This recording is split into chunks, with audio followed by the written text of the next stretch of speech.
Pemirsa, hari ini Dewan Kehormatan Penyelenggara Pemilu atau DKPP menggelar sidang pemeriksaan dugaan pelanggaran etik penyelenggara pemilu di kantor DKPP Jakarta. Selengkapnya akan disampaikan rekan Hasbiullah bersama juru kamera Tri Hartanto. Hasbi, seperti apa sebetulnya bentuk dugaan pelanggaran etik penyelenggara pemilu yang kemudian menjadi temuan DKPP?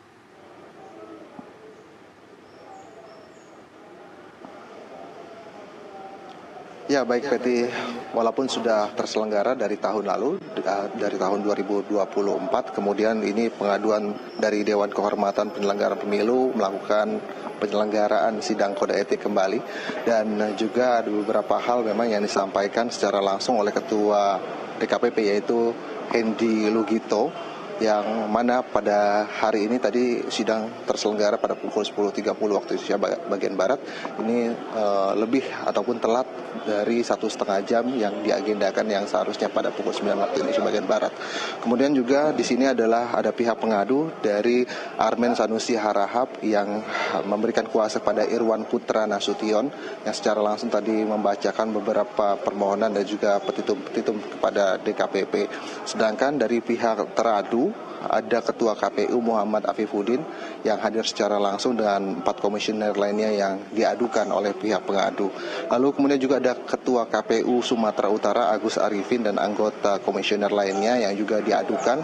Ini hadir secara daring. Lalu kemudian Ketua KPU Tapanuli Selatan Zulhaji Siregar dan anggota komisioner lainnya yang turut hadir secara daring yang merupakan pihak teradu.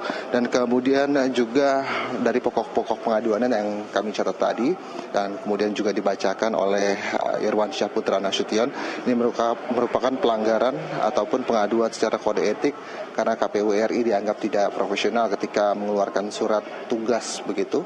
Padahal memang surat tugas ini direkomendasikan kepada KPU Provinsi Sumatera Utara ketika ada temuan atau dugaan temuan pelanggaran kode etik saat proses pilkada berlangsung, baik itu pemilihan bupati dan juga wakil bupati saat itu yang berlangsung.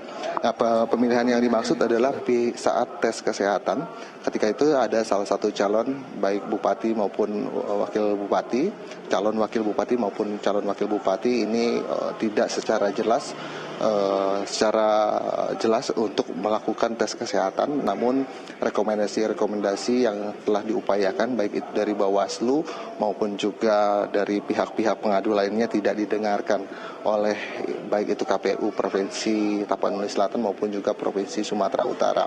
Di sini pihak pengadu juga merasa bahwa teguran-teguran dan rekomendasi baik itu secara tertulis dan juga secara lisan tidak digubris, maka hari ini dibawa ke DKPP untuk melakukan sidang kode etik. Dan kemudian juga dari pihak pengadu ini memohon kepada DKPP agar pengabulan terhadap bukti-bukti yang secara konkret mereka bawa dan ini terbukti bersalah dan melanggar kode etik yang dimaksud oleh pihak pengadu begitu. Lalu kemudian pihak pengadu juga menginginkan dijatuhi pemberhentian secara sah begitu oleh DKPP baik itu tingkatan KPU RI, KPU Provinsi Sumatera Utara maupun juga pihak KPU Tapanuli Selatan. Peti. Baik, terima kasih rekan Hasbiullah bersama juru kamera Tri Hartanto melaporkan langsung dari kawasan Menteng, Jakarta Pusat. Selamat kembali bertugas, rekan-rekan.